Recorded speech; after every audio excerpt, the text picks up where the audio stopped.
गरीब साध साध सब नेक हैं, आप अपनी ठोरे, जो सतलोक ले जावेंगे वो साधु कोई और।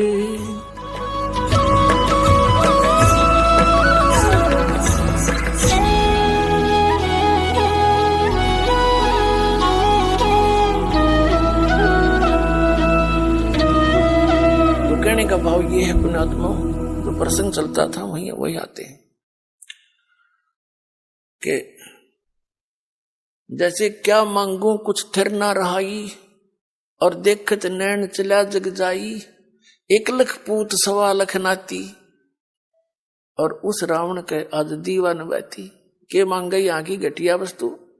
ठीक है भगवान दे रहा है, ठीक है, और डिमांड करो, ना देता ये मत सोचो कि भी भगवान ने ऐसा क्यों नहीं दिया। ये सब कुछ दे सकता आपको, ये जो चाहे सो कर सकता कबीर परमात्मा। इसकी डिक्शनरी में इम्पॉसिबल वर्ड नहीं है, ये वो समर्थ परमात्मा है। लेकिन बात यही ध्यान में रखना कि डॉक्टर उसी को वही वस्तु अलाउड करेगा जो उसके रोग में बढ़ावा, नहीं रोग ने सहयोगी हो। तो ये भी आप ध्यान रखना, ऐसी वस्तु आपको यहां से मिलेगी नहीं जो आपकी भक्ति का नाश करे, और बाकी आपका काम कोई 8 लगेगी नहीं। ये सत्कर मान लियो, बेसिक लिख लेना कि तक कोने में डायरी के।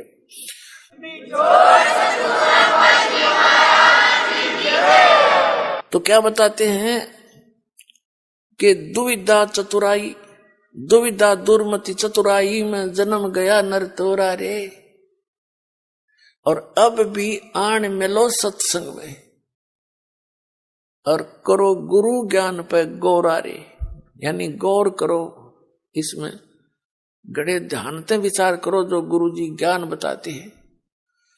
फिर बताते हैं कि शरण पड़े को गुरु संभाले, जान के बालक भोला रे, और कहे कबीर तुम चरण चित राखो, ज्यों सुई में डोरा रे। जैसे सुई में धागा डाल देते हैं और नीचे गांठ लगा देते हैं, धागा उस सुई के लटकता रहता है, उसके ऐसे चिपटा रहता है, उसे दूर नहीं हो सकता, उसको साथ साथ ले जाएंगे, साथ लटकता जाएगा। कहते हैं शरण पड़े को गुरु संभाले, जान के बालक भोला रे।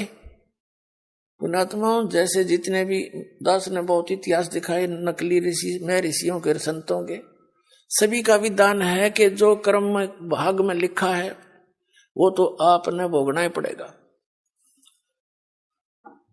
भाग्य में जो लिखा है उसको प्रारब्ध कहते हैं, प्रारब्ध। अब प्रारब्ध में हमने जो दुख भोगने पड़ेंगे, फिर भक्ति की आवश्यकता क्या है? कौन करेगा भक्ति? 1-2 चोटी सी लाग जब आदमी फूक देगा ठाके सारी मूर्तियां नरुन फोटुआ ने, तो क्या कैसे भक्ति कर सकता है? दिल टूट जाता प्राणी का। भक्ति करने की उत्साह तभी बनता है जब आदमी आने वाली आपदा का पता लग जाता कि ऐसा होना था, और फिर एकदम परमात्मा उस बला को टाल देगा आपकी, और आपको महसूस भी होगा सचमुच आज शरण में ना होते थे, बिजली गिर गई थी। तो फिर दूनी रुचि बनेगी भक्ति में।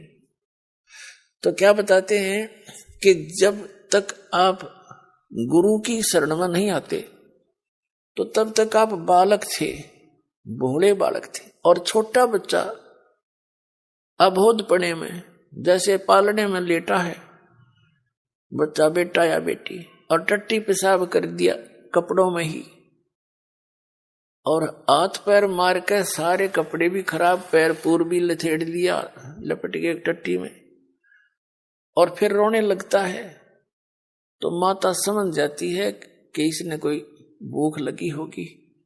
वो जाती है उसको संभालने के लिए, तो क्या देखती है? सारे कपड़े भी खराब कर रखे, टट्टी भी कर रखी, पेशाब भी कर रखे। तो उसने बालक बुरा नहीं लगता, उसको पता है, इसने पता को नहीं, ज्ञान है मां ने कि इसको पता नहीं, बालक से उसको ऊपर कोई दोष नहीं, कोई क्रोध नहीं करती। उन्हें उठावेगी, धोवेगी, मांजेगी खूब अच्छी तरह, कपड़े धोकर सुखावेगी, नए पर आवेगी, और छाती के लावेगी, फिर लाड करेगी, दूध पिलावेगी। तो आज जब तक इस शरण में नहीं आते परमात्मा कबीर जी की में, आप ऐसे बच्चे हो और अनजानपने में ना जाने कितनी गलती करके आप कति छट गए, उसमें लथड़े पड़े हो।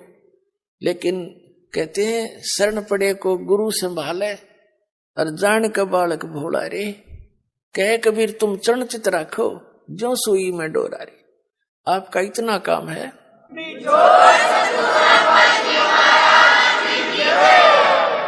आपके जो प्रारब्ध में जो पहले के जितने भी पाप थे वो आपके साथ लपेट के भेज रखे काल ने, और जिसे पुण्य थे वो भी अंदर डाल दिए, तो आपके दोनों मिलाकर मिश्रण कर रखे है। तो अब परमात्मा आपके उन पापों को धोएगा सारा ने, और फिर आपको समझ कर लेगा, और समझ करके फिर सीने का लगाओगा और सतलोक में ले जाकर दूध पियाओगा, यानी वहां सदा सुखी कर देगा आपको।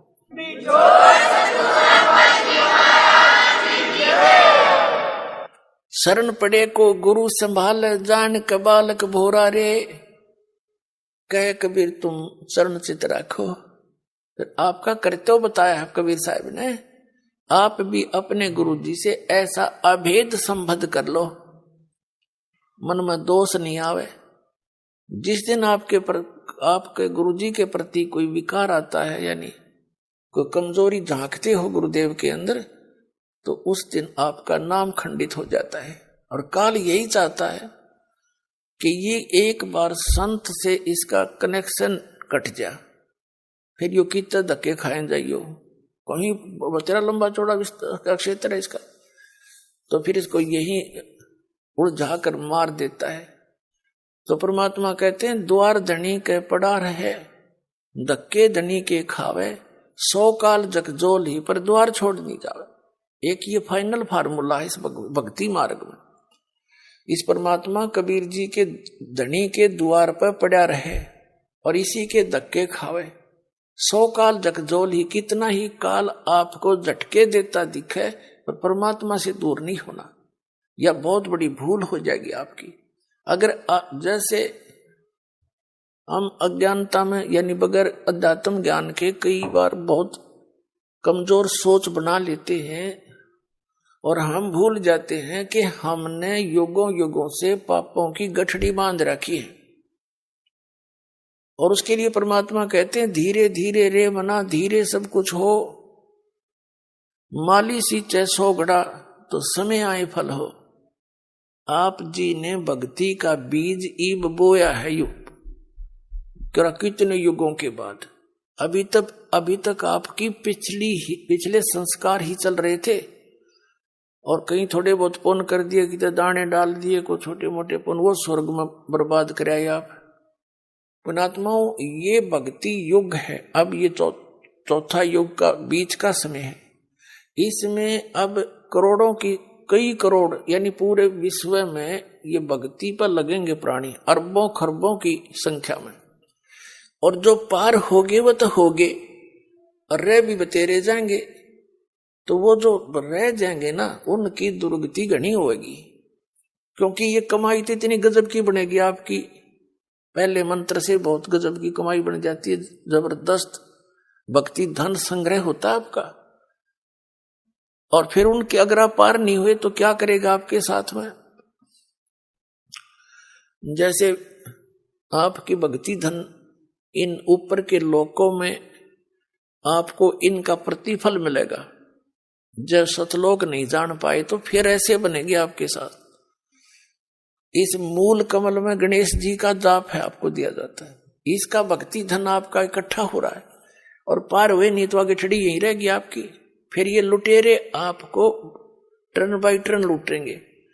आप गणेश जी के लोक में जाओगे, वहां गण बना देंगे आपको, आपकी पूंजी होगी, रेस्टोरेंट तैयार है, उसका कमीशन है इन देवताओं का।